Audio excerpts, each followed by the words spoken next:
السلام علیکم ورحمۃ اللہ وبرکاتہ۔ معزز ناظرین،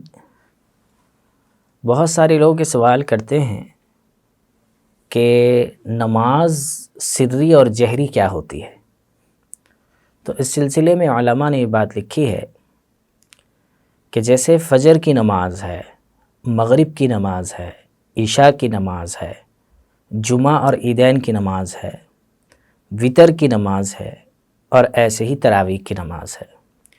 ان نمازوں میں جب جماعت کے ساتھ یہ نمازیں پڑھی جا رہی ہوں تو اس میں امام کے لیے اس کی ہر رکعت کے اندر، یعنی فجر میں ہر رکعت میں، مغرب کے ابتدائی 2 رکعتوں میں، عشاء کے ابتدائی 2 رکعتوں میں، اور جمعہ کی ہر رکعت کے اندر، عیدین کی ہر رکعت میں، وتر اگر جماعت سے پڑھی جا رہی ہو تو اس کی بھی ہر رکعت میں، اور ایسے ہی تراویح جب امام اور جماعت کے ساتھ پڑھی جا رہی ہو تو اس میں امام کے لیے واجب ہے کہ وہ قرأت زور سے کرے، جسے جہری قرأت کہا جاتا ہے۔ اس کا کرنا، جہری قرأت کا کرنا ان نمازوں میں یہ واجب ہے۔ ایسے ہی جو نمازیں سری ہیں جس میں آہستہ قرأت کرنے کے لیے کہا گیا ہے، وہ نمازیں ہیں ظہر کی نماز، عصر کی نماز، اور اسی طریقے سے دن میں پڑھی جانے والی سنن نوافل اگر وہ تنہا نماز پڑھی جا رہی ہو تو اس کے بارے میں علماء نے لکھا ہے،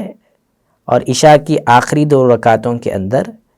کہ اس میں قرأت آہستہ کی جائے گی۔ پھر سے مسئلہ یاد رکھیں کہ ظہر کی ہر رکعت میں، عصر کی ہر رکعت میں، عشاء کی نماز کے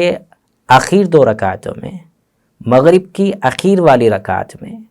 اور ایسے ہی جو سنن و نوافل دن میں پڑھی جائیں، جو نماز سنت اور نفل ہیں اور دن میں پڑھی جا رہی ہیں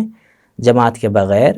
تو اس سلسلے میں علماء نے بات لکھی ہے کہ اس میں آہستہ قرأت کی جائے گی، آہستہ۔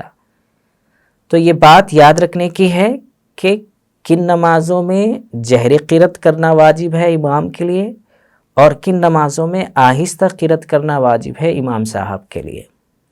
یہاں رک کر ایک بات ہمارے ذہنوں میں آتی ہے کہ اگر ہم تنہا نماز پڑھ رہے ہوں، جیسے اگر ہم فجر کی نماز مسجد میں جماعت ختم ہو گئی اور تنہا پڑھ رہے ہیں، مغرب کی نماز مسجد میں جماعت ختم ہو گئی، تنہا پڑھ رہے ہیں، یا عشاء کی نماز، اب یہ نمازیں اگر ہم جماعت کے ساتھ پڑھتے ہیں تو یہاں پر امام صاحب قرأت زور سے کریں گے، آواز سے کریں گے، سنائی دے گا۔ لیکن اگر ہم تنہا پڑھ رہے ہوں تو اب ہم قرأت زور سے کریں گے یا آہستہ؟ تو علماء نے اس سلسلے میں بات لکھی ہے کہ قرأت زور سے، آواز سے یا آہستہ سے اس کا تعلق جماعت والی نمازوں کے ساتھ میں ہے۔ اگر ہم تنہا نماز پڑھ رہے ہوں، چاہے وہ فجر، مغرب، عشاء کی ہو جس میں قرأت آواز سے کی جاتی ہے جماعت کے ساتھ نماز پڑھتے وقت میں، چاہے وہ نمازیں ظہر یا عصر کی ہوں جس میں امام کے ساتھ جب ہم نماز پڑھ رہے ہوں تو آہستہ قرأت کی جاتی ہے جس کی آواز ہمیں نہیں آتی، تو تنہا نماز پڑھنے والا چاہے وہ فجر، مغرب، عشاء پڑھے یا چاہے ظہر، عصر پڑھے، وہ قرأت اس کو اختیار ہے کہ وہ آہستہ کرے یا آواز سے کرے۔ تو یہ اختیار تنہا نماز پڑھنے والے کے سلسلے میں علماء نے لکھا ہے۔